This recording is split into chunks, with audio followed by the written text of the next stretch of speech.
Hello students. आज हम कोण अर्थात एंगल का बेसिक पढ़ेंगे। जितने प्रकार के रेखागणित अर्थात ज्योमेट्री में एंगल होते हैं, कोण होते हैं, उनको सरल तरीके से हम किस प्रकार से याद रख सकते हैं आपके बीच में यहाँ रखता हूँ।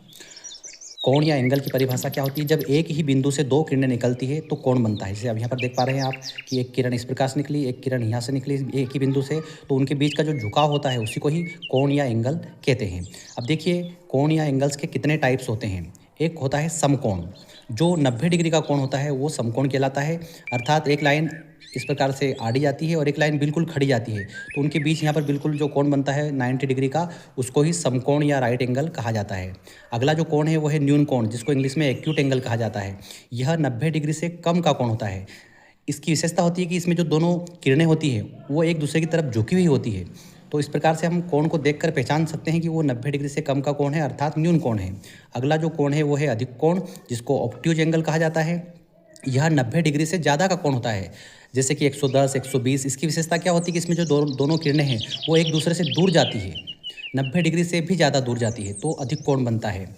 इसी कड़ी में अगला जो कोण है वो है शून्य कोण अर्थात जीरो कोण। 0 डिग्री का जो कोण होता है वो शून्य कोण कहलाता है। इसमें हम देखेंगे कि जो दो किरणें हैं उस पर एक किरण के ऊपर ही दूसरी किरण है वो उसके ऊपर से बिल्कुल भी उठ नहीं पाई है, तो यहाँ पर ये जो कोण बना है वो है 0 डिग्री का कोण। अगला जो कोण है वो होता है सरल कोण या स्ट्रेट एंगल, इसको रिजु कोण भी कहा जाता है। यह 180 डिग्री का कोण होता है। यहाँ पर आप देख पाएंगे कि इस बिंदु से एक किरण इधर निकली और वो इधर से घूमकर वापस बिल्कुल सीधी एक रेखा बना लेती है, तो इस प्रकार का कोण सरल कोण कहलाता है। इसी कड़ी में अगला कोण है वो है प्रतिवर्ती कोण, रिफ्लेक्स एंगल, जो कि 180 से 360 के बीच का कोण होता है। जो ऊपर सरल कोण है ये यहाँ तक आ चुकी थी किरण, अब इसके आगे और झुकती है तो फिर प्रतिवर्ती या रिफ्लेक्स एंगल का निर्माण होता है। इसी कड़ी में अगला जो कोण है वो संपूर्ण कोण है, जिसको कंप्लीट एंगल कहा जाता है। यह 360 डिग्री का कोण होता है।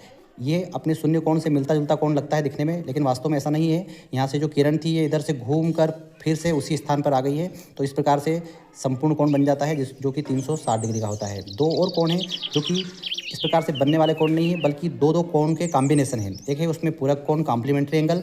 ऐसे दो कोण जिनका जोड़ 90 डिग्री आता हो, जिनको दोनों को हम जोड़ते हैं तो 90 डिग्री आता है। जैसे 70 और 20 को जोड़ने पर 90 आता है, 60 और 30 को जोड़ने पर 90 डिग्री आता है। तो इनका जो ये सेट है 70 और 20 दोनों का, इसको पूरक कोण कहते हैं। इसी प्रकार 60 और 30 दोनों मिलकर पूरक कोण कहलाते हैं। अंतिम कोण है संपूरक कोण, जिसको सप्लीमेंट्री एंगल कहते हैं। ऐसे दो कोण जिनका जोड़ 180 हो, 180 डिग्री हो, तो वे संपूरक कोण कहलाते हैं। जैसे 100 और 80 इन दोनों को जोड़ने पर 180 हो जाता है, 120 और 60 है। इस प्रकार के और भी आप दो दो कोणों के जोड़े इस प्रकार के ढूंढ सकते हैं। तो यहाँ पर हमने देखा सभी कोण जो हमें